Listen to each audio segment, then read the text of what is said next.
Hello everyone, welcome back to positive minds channel. आज हम class 7 tracing changes through 1000 years के question answer discuss करेंगे। 1 marks के question answers हैं ये। चलिए स्टार्ट करते हैं question answers.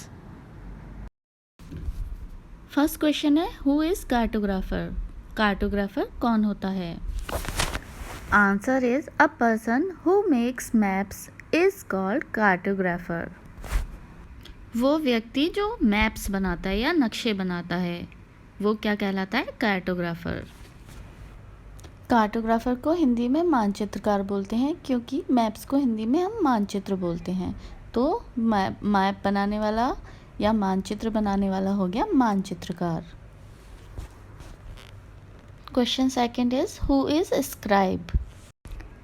Answer is scribe is the writer और the copier of the manuscript. कौन होता है स्क्राइब?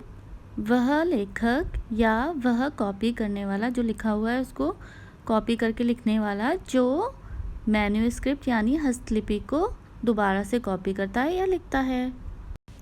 मैन्युस्क्रिप्ट या हस्तलिपि किसे कहते हैं? पुराने ज़माने में लोग अपनी सारी बातें, अपना ज्ञान या अपने ग्रंथ को हाथों से ही लिखा करते थे। उनके पास ना तो कंप्यूटर था ना प्रिंटिंग मशीन थी, तो उसे मैन्युस्क्रिप्ट, क्योंकि मैन के द्वारा लिखी जा रही है या हाथ से लिखी जा रही है, तो उसे हस्तलिपि कहते हैं। Next question is, what is habitat? Answer is habitat is a place और environment where an organism naturally और normally lives and grows. Habitat का अर्थ वह स्थान है जहाँ पर प्राकृतिक जो कंडीशंस हैं उसमें कोई भी लिविंग थिंग, चाहे वो प्लांट है, एनिमल है या ह्यूमन बीइंग है, आराम से रह सकते हैं और आराम से ग्रो कर सकते हैं। इसलिए हैबिटेट को हिंदी में प्राकृतिक वास भी कहते हैं। Next question is, who is a patron? Answer is patron is an influential wealthy individual who supports another person who is a craftsperson, a learned person. Patron एक ऐसा इंसान जो एक लोगों को इन्फ्लुएंस कर सकता है अपनी बातों से, और उसके पास ठीक ठाक पैसे हैं ताकि वो लोगों की मदद कर सके जिनको क्राफ्ट का काम आता है या फिर जिन्होंने कुछ सीख रखा है, ताकि उनको वो मदद करके काम दिला सके आगे।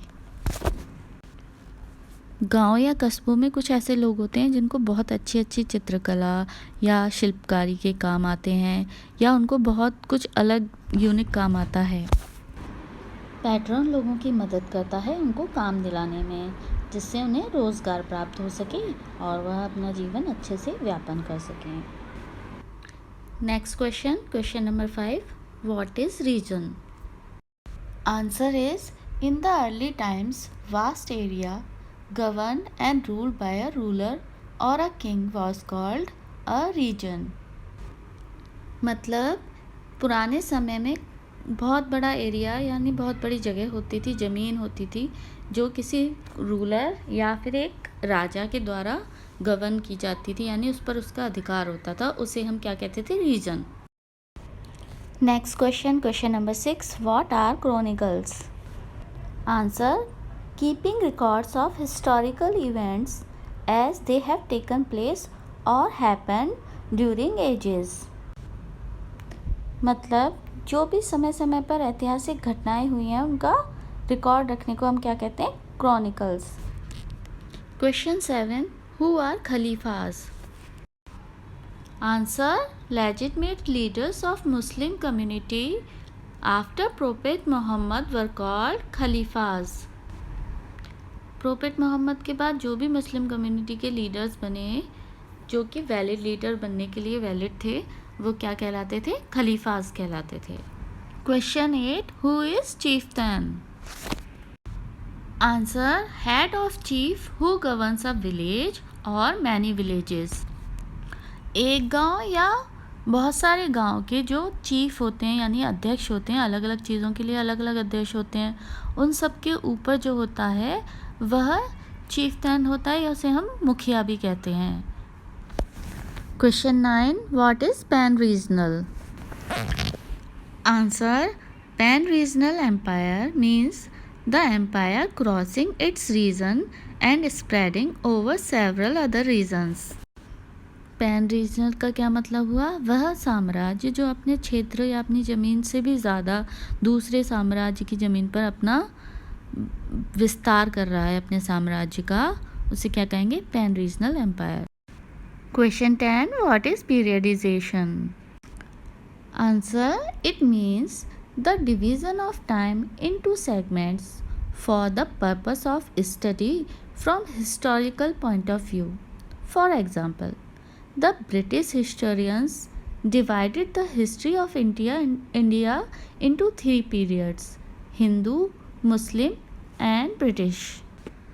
पीरियडाइजेशन या अवधिकरण का क्या मतलब हुआ? हिस्ट्री को पढ़ने के हिसाब से जो हिस्ट्री या इतिहास में जो घटनाएं हुई हैं उनको टाइम के हिसाब से डिवाइड कर दिया. अब जैसे इंडिया में सबसे पहले हिंदूज थे, फिर मुग़ल काल आया, फिर ब्रिटिशर्स आए, तो इसको इस हिसाब से डिवाइड कर दिया ताकि हमें याद करने में आसानी रहे और पढ़ने में आसानी रहे. Question number 11. Who was considered a foreigner in the past? पहले के समय में फॉरनर या परदेसी किसे कहा जाता था? Answer is in the past a person who was a stranger और who was not a part of the society और culture was considered to be a foreigner. Past में या पहले के समय में फॉरनर उसको कहते थे जो भी व्यक्ति उस समाज से या उस संस्कृति से बाहर का होता था, यानी कि उससे बिलोंग नहीं करता था, उसे फॉरनर मान लिया जाता था या परदेशी मान लिया जाता था. In Hindi a foreigner is termed as a pardesi. Hindi में क्या कहते हैं फॉरनर को? परदेसी. और पारसी में क्या कहते हैं फॉरनर को? अजनबी. आई होप आपको ये क्वेश्चन आंसर अच्छे से समझ आ गए होंगे. अगर आपको और भी क्वेश्चन आंसर चाहिए तो कमेंट सेक्शन में मुझे लिखकर बताएं सब्जेक्ट, क्लास और क्या आपको कौन से चैप्टर के क्वेश्चन आंसर चाहिए वो ज़रूर मेंशन करें.